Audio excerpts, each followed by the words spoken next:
So, welcome.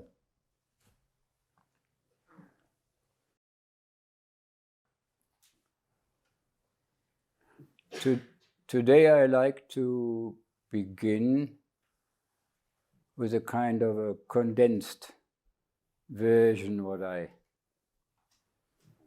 explained in the last days concerning our being in this, we call it a world.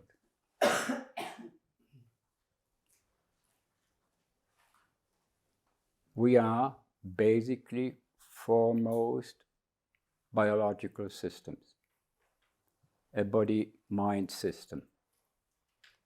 And we live within a kind of, I would call it a container, an environment, a climate, others the temperature, and so on and so on. And we, as every other body-mind system, do have certain requirements, certain parameters, I say, to be able to live in that environment. And that is demanding because these requirements are kind of parameters, are kind of fixed. But the environment, the outer world is changing all the time. Sometimes very dramatic, sometimes just a little bit. But anyway, other times of the years and so on and so on. So we are always in the situation that we have to fulfill, so to say, our needs, our requirements, basically. And if these parameters, these requirements are fulfilled, we are contented. As I said the other time, when the lion has had his fill, he is happy to retreat into the shade and has its sleep. And the same is for us.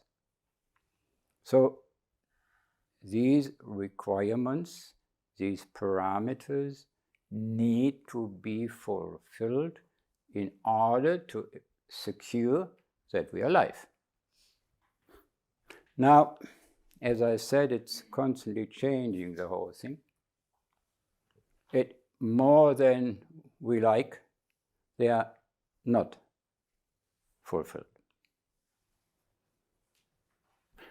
And that we feel is a kind of not satisfied. This kind of an irritation. Something we need to do to get it fulfilled. But the basic experience is, it's sometimes called suffering, it's called dukkha. But anyway, it's an experience that it is not the way it should be. And because of that, our biological system is in danger. And we have that all the time, basically.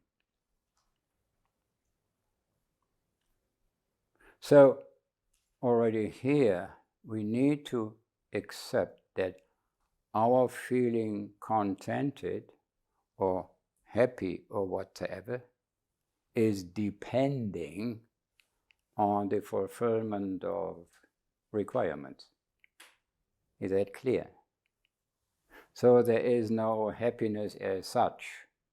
The happiness is the experience that something has been fulfilled, which we believe or hold, only then we are happy. That is already true for all other beings in this world. Now, we human beings are exceptional in that. First of all, we have a kind of methods and structures to always make us somehow happy. that is, as a biological system. So there are certain strategies. The first strategy is to adjust.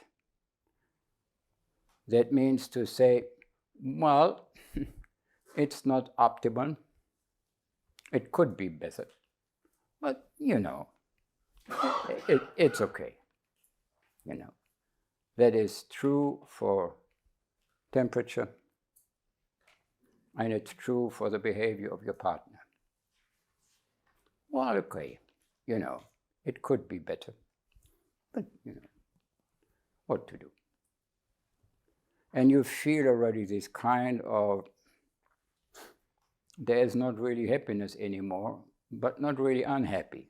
It's kind of somehow in between. And you feel many, many, many people who are just kind in between of that. If it's getting too strong, they move in the strategy of migrators. Birds have that. If the conditions are not sufficient, they migrate. They live here in summer, and in winter they live somewhere else. Migrate, to move, to change place. And that is a normal behavior of human beings too. There are even more migrators than those who accept. Migrators are those who just, you divorce. It's a migrator. He just moves away. It should be that way, but it's not. And you can't accept anymore, so you migrate. You go away.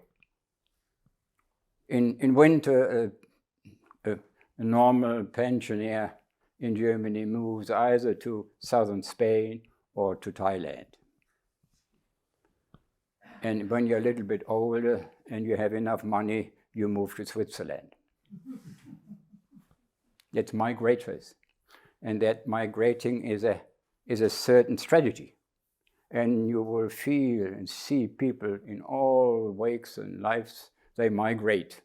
So that is a personality. The first personality is the adjusters. It's not optimal, but The second one is a migrator. People stay here for 2 weeks and they say, oh, goodness gracious, off they go. Or for 2 years, or for 15 years, or whatever. It's a personality. First of all, it's a strategy. And the third is what it seems to make clear that is a real human being. It's a manipulator. You change the environment. And we are here now as human beings because we are manipulators. We have changed the environment. We have changed everything as good as we can according to our wishes. Okay? You see couples. One of them is a manipulator and the other is So you change him or her according to your vision. When she or he is finally accepting that you say, okay, I would not like, but I'm now convinced I should do, then you are a manipulator. And the majority of human beings are manipulating. And the world we have now changed according to our vision is the world we have, and it's almost destroyed. Manipulating is destroying. It's an aggressive way. You don't accept, that would be kind of okay. But how to and where to migrate? That's now the latest ideas, that you get your mind on a chip and send it with a missile somewhere to the outer space. That's a migrator idea. It's great, But basically we are manipulators. and we make sure that where we live is according to our vision. So we have a vision, we have an understanding we would like have that, and then you create spaces where you feel okay. I will come to that later. Is that clear? And you will find yourself being in one of them as a biological system and even in your psychological system. You're either aggressive, manipulating, you're adjusting, or you move away. Clear?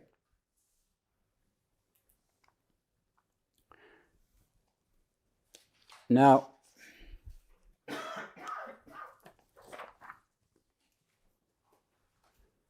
we not only want, we need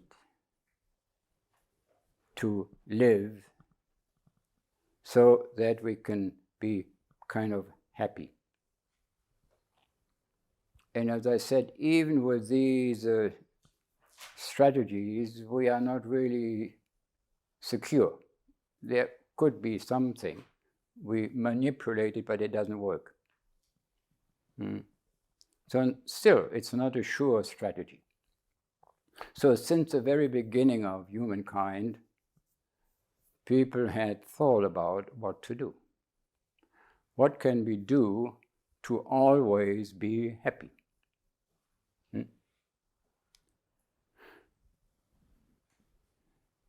So there are three kind of strategies.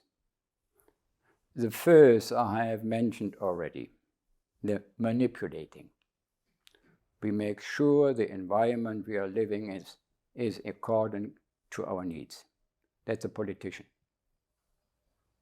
And that our world is full of them. As we are even asked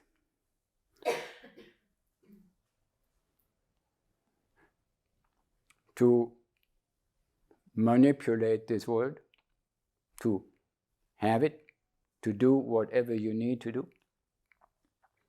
It created the politician. And you will find many, many people just kind of in that sphere. And today, the main strategy is politics. You call it climate change, you call it whatever. You want to change, and you only want to change for a good reason. That's clear. You want to change, and you do change, and you hope to change, and you do whatever is possible, even with wars and I don't know what, to make sure that humans can live. Or only Russians, but not the other ones. But the idea behind it is the same. We make sure we create an environment where we are safe, that we're happy. Now, from the very beginning, it was difficult because you had wars and fightings and disagreements and so on and so on. It somehow doesn't work. And you now see where we are at. We have changed environment, we have changing whatever, and we are in a mess. So very, very early, before we had all these strategies, or together with these strategies, someone said, well, life is like that. Life is suffering. Please don't do anything about it. It will not work anyway. Except life is suffering. But I can tell you, once you left this kind of a mess, this world, these lower realms of existence, then you move up to a different realm. We call it heaven or whatever. And then you are in internal bliss. Do you know what I'm talking about?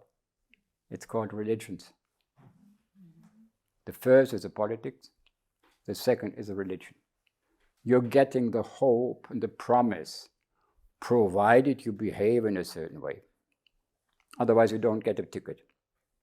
So you have books and instructions how to behave in this way, so that you get a ticket, that you can go up and have internal bliss. Isn't great? And people fall into that trap since millions of years. And they still believe, and they still do. And they look for the scriptures and, I should do this. And someone else who knows, I don't know why, he says, if you're not doing that, you don't get a ticket. That's called religion. Now, however nice or funny I like to talk about that, at a certain time, about 2,500 years ago, someone had a different idea. And the different idea was change the requirement. Change what it seems you need. Because that requirement is not fixed. You can change it. And so we now leave the plane, the level, the plane. We leave it from the biological system, the fixed, into a kind of a mental system. And that is, I yesterday said it, that is to be understood. The insight of the Buddha and then all the others was, we can change our requirements. We can change because that is only a thought. That does not touch the biological system. Make it clear, yeah? We are still into the biological system. We are still freezing and getting warm and need a pullover and I don't know what. It doesn't change that. But somehow it changes something very dramatically. And it is the insight that your experience of dukkha, of suffering, needs something which holds or assumes only when this is fulfilled, you are happy. Is that clear? You can easily see that with people who are kind of sportsmen or something. They train for years and years and years only to stay on top and get the medal. So if you get the medal, you're so happy. You see these photos, tears are running of joy. But please, you put that in. You only said, when I have that, I'm happy. If you don't have that, tears of sadness. You don't get what you want. At that point, we meet now and we are in that kind of a different realm. The mental plane, not the biological plane. The psychological, the mental plane, and we human beings are beings living on a mental, on a psychological plane. Our dukkha, our suffering, is basically a mental suffering.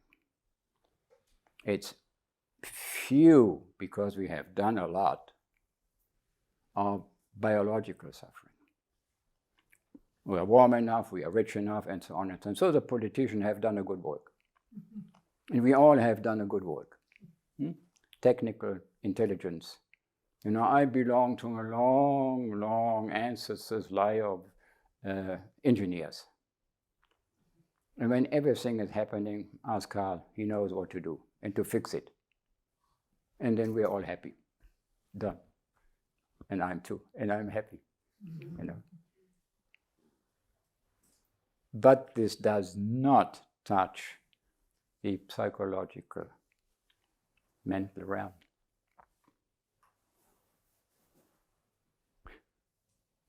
So you heard before, the religions postponed the final happiness to another world, heaven, whatever. And all these religions, not Buddhism, the religion, have had this kind of a trick to promise you into something which will happen later.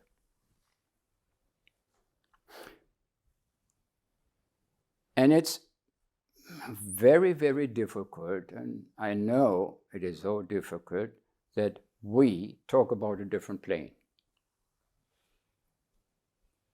Now, there is a story that in very early times, the first Westerners, youngsters, hippies, and Peace Corps Americans met the Dalai Lama. And the story goes about a certain teaching of the Dalai Lama in Bodh Gaya. And when you hear teachings of the Dalai Lama, it's stuff, you know. So he really gives you something to think about.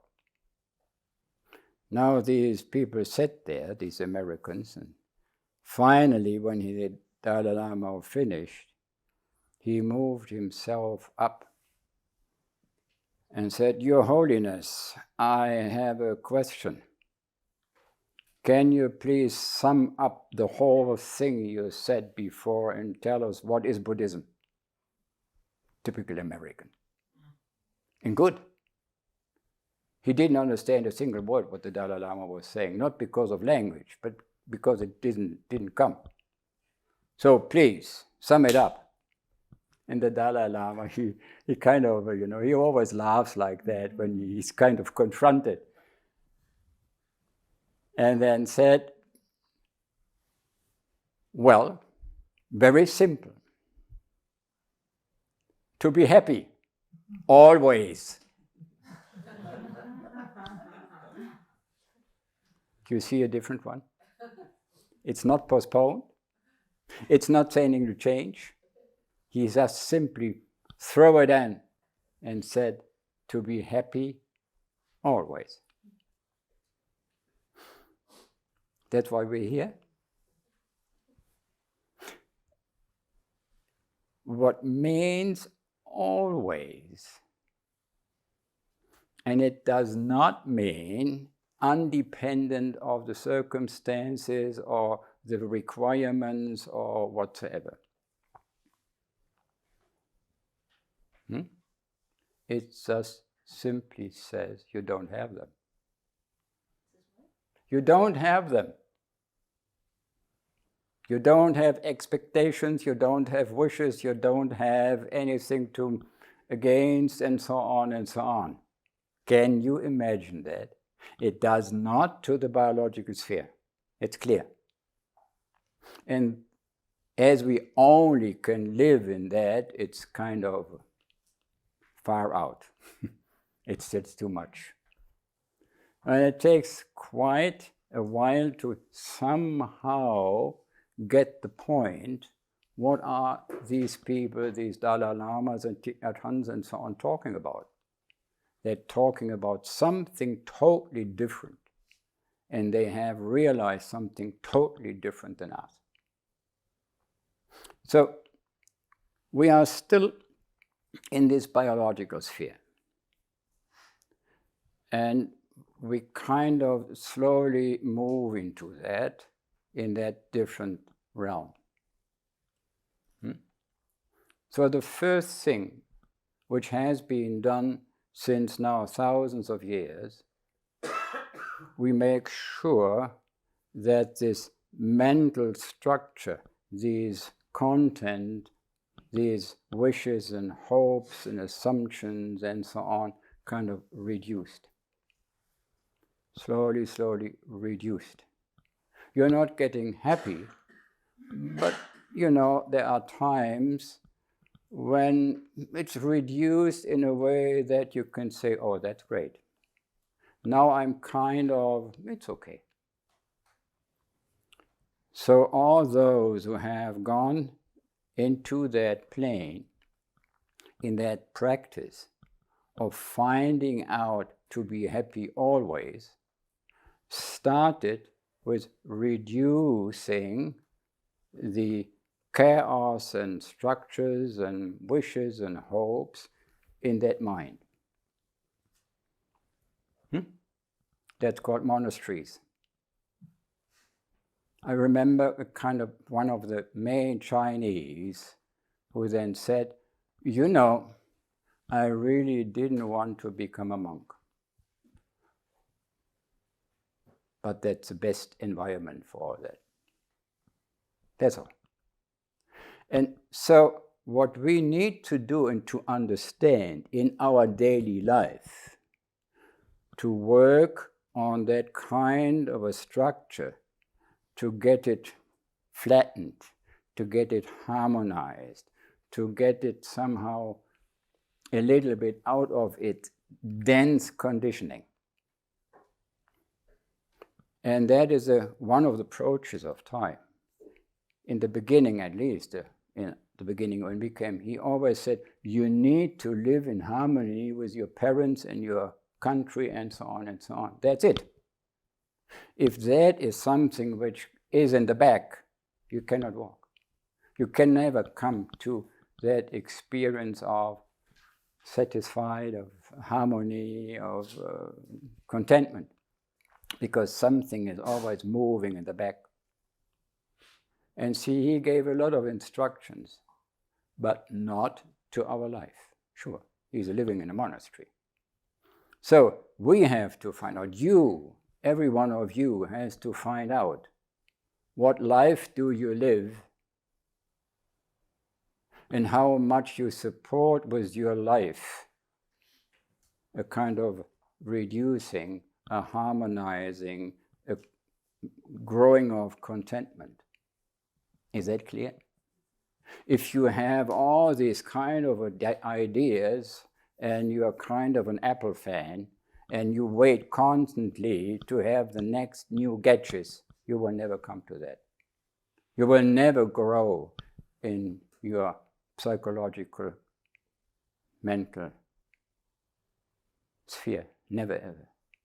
Because you are pushed constantly into greed and hatred and getting and all these kind of things. So that is why I always say in the beginning to everybody that all begins with a lifestyle, your lifestyle. You need to get out of that, it should be this way, I need to have that. Why this kind of thing. And to my experience, not for me, is that's the most demanding situation we as Westerners have. If you don't do and don't have what others have, you're kind of not belonging, and you want to belong. So you're constantly caught. You want to do that, but you somehow don't give it a proper space. I'm not saying it means that you now sleep on the floor and don't eat good food.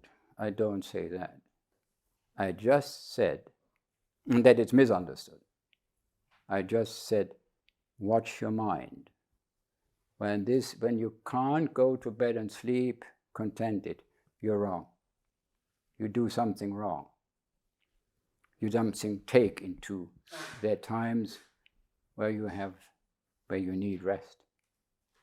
And so that is why we offer, like Yoga Nidra, like the relaxations, you know. And even what is called the walking meditation, it's actually not a walk, it's not a meditation. It is bringing yourself out in a sane environment. You walk through the woods. Don't do the walking meditation downtown. No, it doesn't work. It's not that you walk in mindfulness, that you are in an environment which is sane, which gives you the green and the oxygen. That's why it works. You know. So please, don't be afraid of the word lifestyle. The first to move up into that plane I'm constantly talking about, and the Dalai Lama talked about, and Thich Nhat Hanh is talking about, is lifestyle. Can you imagine? Thai was once interviewed by a French editor. And she had a kind of, what's her name? The main women magazine, L. It's a kind of glamour something. And she was a main editor. Now can you imagine how she looks like, you know? And where she came from Paris, downtown, you know, or uptown, better. So she wanted to have an interview. And Thaya said, I will be happy to do that, provided you stay here for a week. And it was a kind of a difficult thing, you know. But as I said, you move, so you adjust, you want to have, you know. Okay, so finally she got an entrance. And she was so tied up, you know, so kind of, she kind of confronted Thai right away and said, when do you move back to a normal life? Can you hear what that mind is doing? And Thai was kind of shocked. He never had this kind of an encounter. And you know, he never moves out of a good environment. That is his lifestyle. He knows for him, he has a certain lifestyle and have lived together with him for many years. And I know how much he takes care of that lifestyle. And now someone is questioning this lifestyle. And after he had gasped for 3 times, that's his teaching, you know, he said, you know, I live a normal life, I don't know what's yours. And the next days he related that in a Dharmatalk, and he still was kind of shocked and excited and gasping that someone questions his normal lifestyle. For him, it's normal. No, it is the maximum of support out of a biological system. Which is, well, at times it's difficult for you. The two of us have taken care since almost 15 years, 50, to have that kind of a lifestyle. That's why we are here. That's why I sit here. Okay? Good. Now, the proper instructions.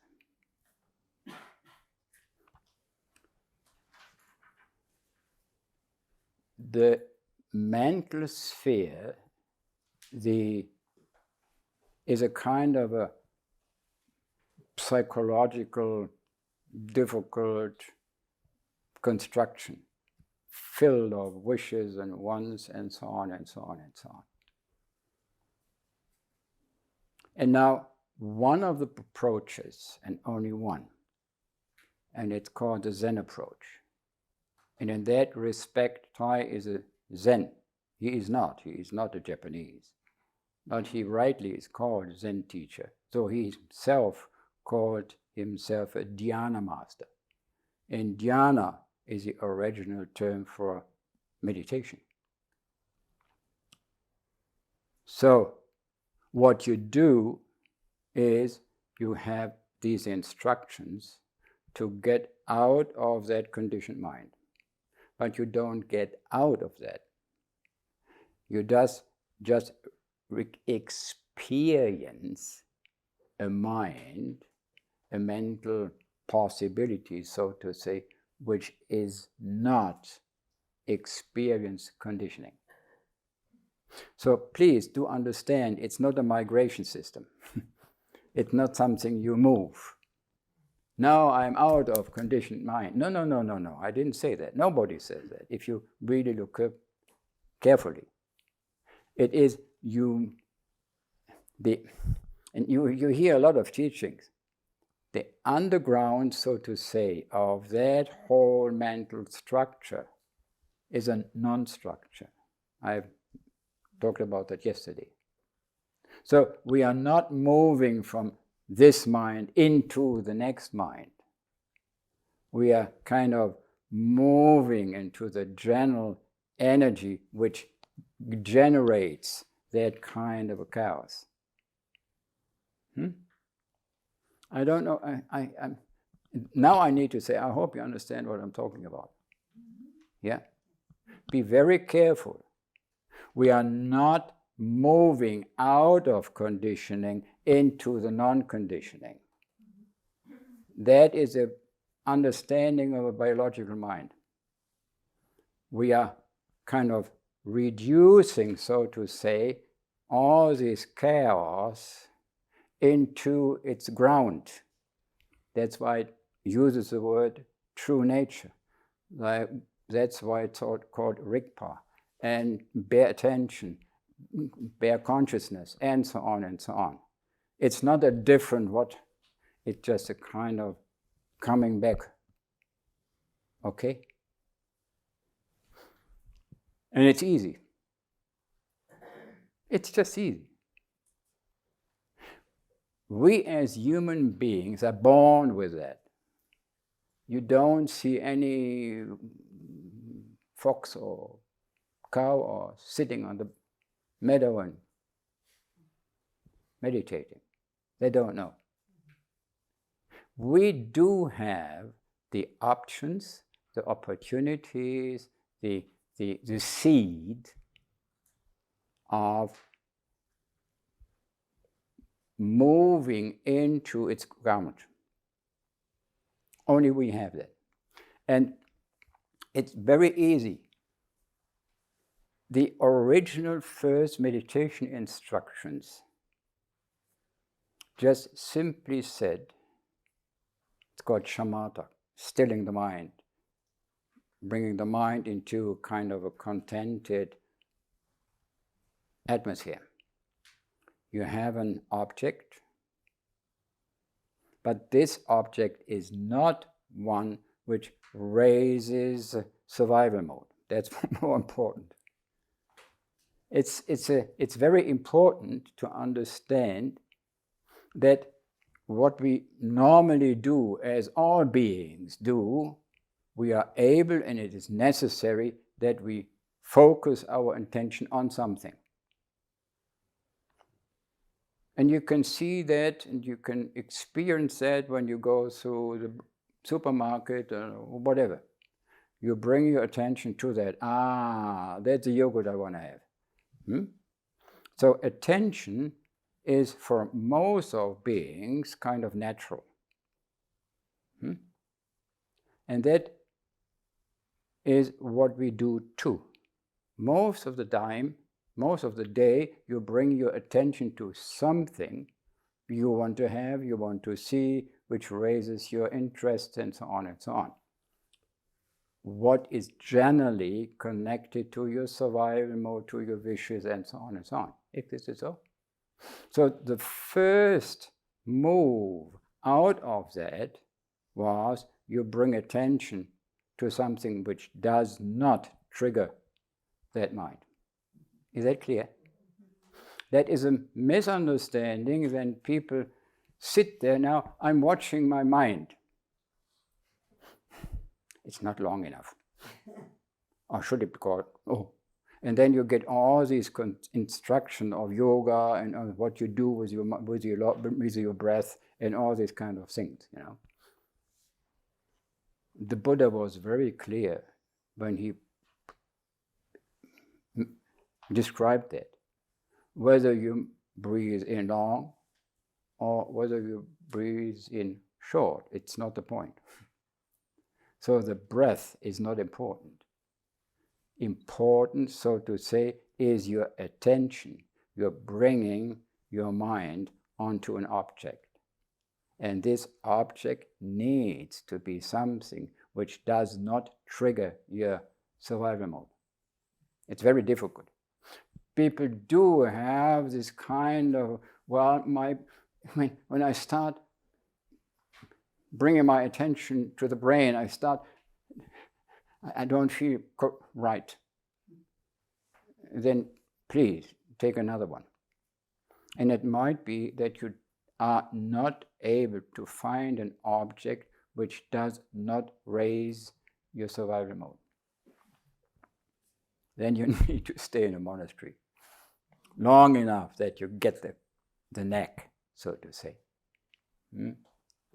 You may have heard about these long-term practitioners in Tibetan tradition, and they concentrate, they bring their mind to, let's say, a Buddha statue. It's a bigger object, but important is that it does not trigger anything of a religious thought or whatever. Then your teacher says, no. When you start bringing something of a different mind onto that object and not this clear of, I'm only aware of, that's all. The important thing, my experience of being aware. And because of that, I move out. That's how we feel it, of the conditioned mind. And it's very important, I was here the third time. It's not to saying I move out of my conditioned mind.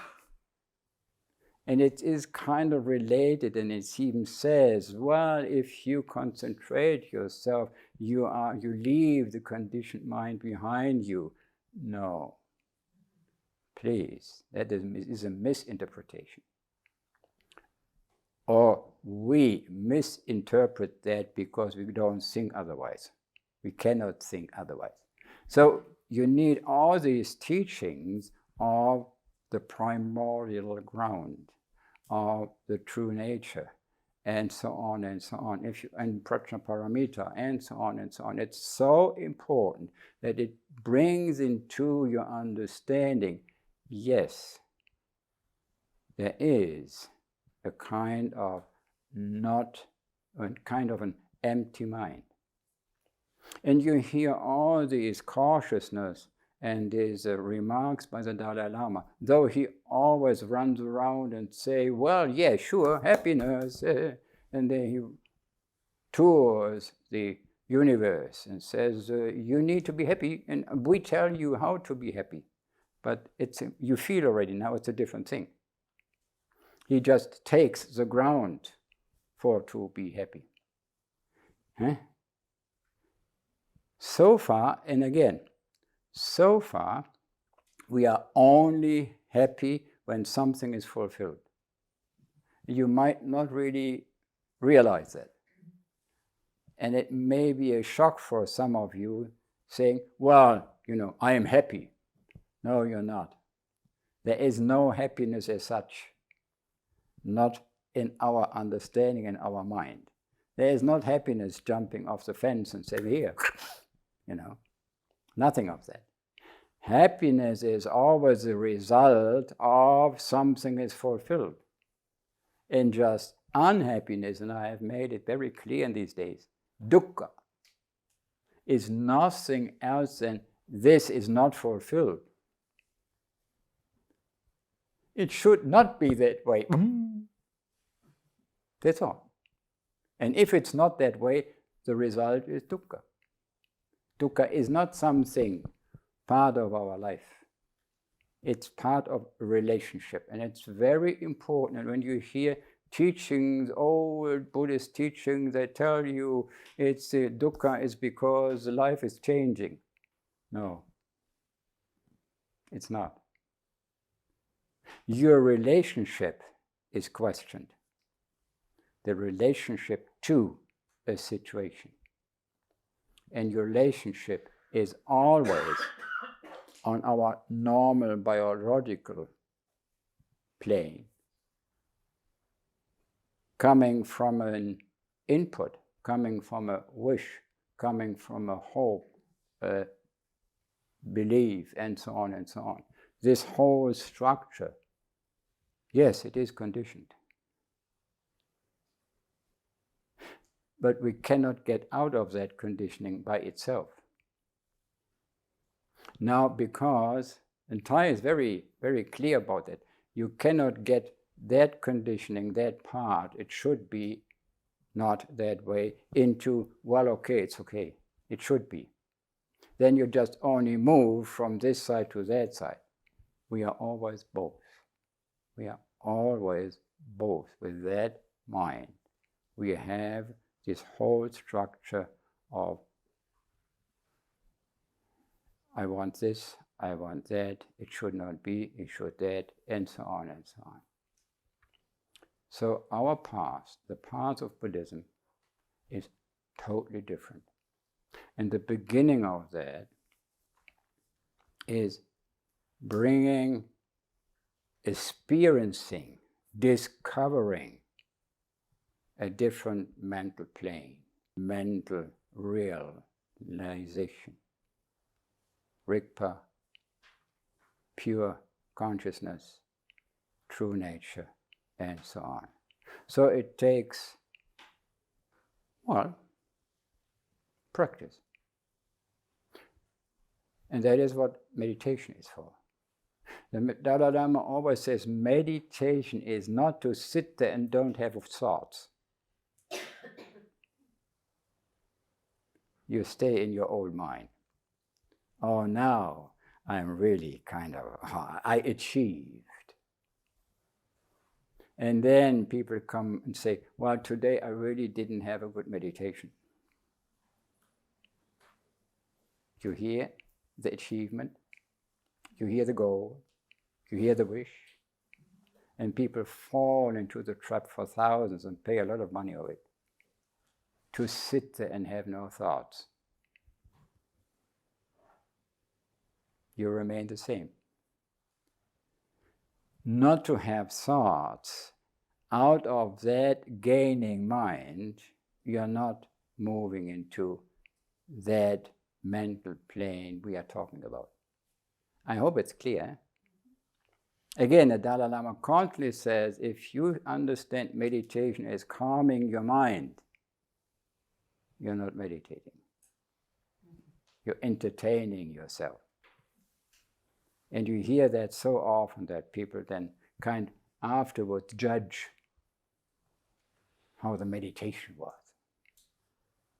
So, it's a long process. It's just being there and not wanting anything. And Thai gives us helping hands, I'm aware, it's a Zen approach. When I eat, I eat. When I walk, I walk. So constantly in your daily life, you bring yourself out of that, I want to have this, I do need it, and I'm doing it for this one, I'm doing it for that one. And it's just a strengthening, so to say, the mind to be willing not to grasp anymore. That's all. And one day, it could be very fast, and it could take you years. You're just there, and nothing else. It's just the experience of being present. Nothing else. That is what the Buddha talked about, liberation. And there's always a misunderstanding. Liberation is from something. And then you hear all this teaching, then you are finally away from greed, hatred, and confusion. And now the practice is to get rid of hatred, greed, and confusion. No, it's not. You come to a mind which doesn't have that. There's a misunderstanding, a deep misunderstanding, as there's a lot of misunderstanding in Buddhism. Your practice should be to have less of that. And people who have these kind of 10s and 5s and, you should, and, And then finally you realize, oh, now I'm a little bit less greedy. I'm on the road, sure, I'm in progress. Still have some problem with hatred, but I'll get through that. And then you read that the Buddha has said, my disciples don't, and he said, have this kind of a mind.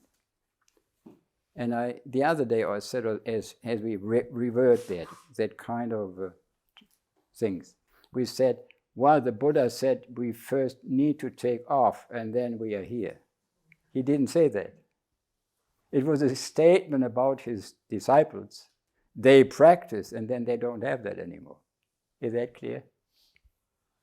If you do have still greed, hate, and confusion, please practice. But don't be concerned about greed, hatred, and confusion. They belong to the normal realm. So, the most probably is a lot of confusion on your side. And you say, now what? Now I'm here. I'm out of that condition. Not because I moved out, but I am in a different kind of mental, not construction. I'm not in the conditioned anymore. And then I'll go to the food line and what to do. I read a wonderful book, really, like this. It's a PhD thesis of an Australian philosopher concerning this kind of a mind, and she coined the name nirvanic consciousness. Since then, it's in the West known, nirvanic consciousness. You have a consciousness which does not have that mind. Great, isn't so? And she lived next to the big, great monastery in Australia by Ajahn Brahm. And she constantly asked these monks and nuns. And then she wrote this big book. And at the end, I almost would like to read it to you. She wondered. She said, well, I wonder, if you don't have all these greeds and these wishes and these hopes, how to live? Because everything we do out of an intention. Huh? But this mind you are talking about doesn't have an intention. Now what? And whenever I ask these kind of real tradition practitioners, what then? What do you do? There's silence. You don't know. You are so happy to be in emptiness. But, a supermarket requires that you either take this yogurt or that yogurt. So if you don't have that anymore, you stay there and said, well, it's like when Helga sends me to the supermarket, And I come back home and said, I don't know. What should I have brought? This one or that one? She said, my goodness, he said, okay, I don't know. Are you interested in that question? That's the main question for spiritual people. And that is not mentioned much. It is. I tell you tomorrow. What's the question? Again, what? And I give you tomorrow an answer. That's not the point. Otherwise, I would not sit here. Ask what was the question it was asking? What was the question? The question is how to live in a world with an empty mind. You can't. But you do live still, but you should not have a survival mode mind. What we are talking about is Rigpa, true nature, and so on and so on. It does not have a survival mode. Otherwise, it would be not like that. I give you the definition of Rigpa. And it clearly says it doesn't have a survival mode. Then what?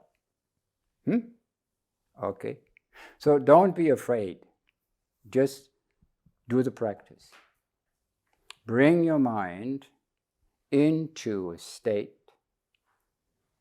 where you, now I would call it in our normal terms, where you're out of the condition.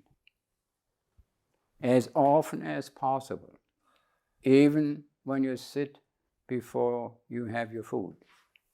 This is this one, this is that one. We need to practice it in the sense of activating, of strengthening.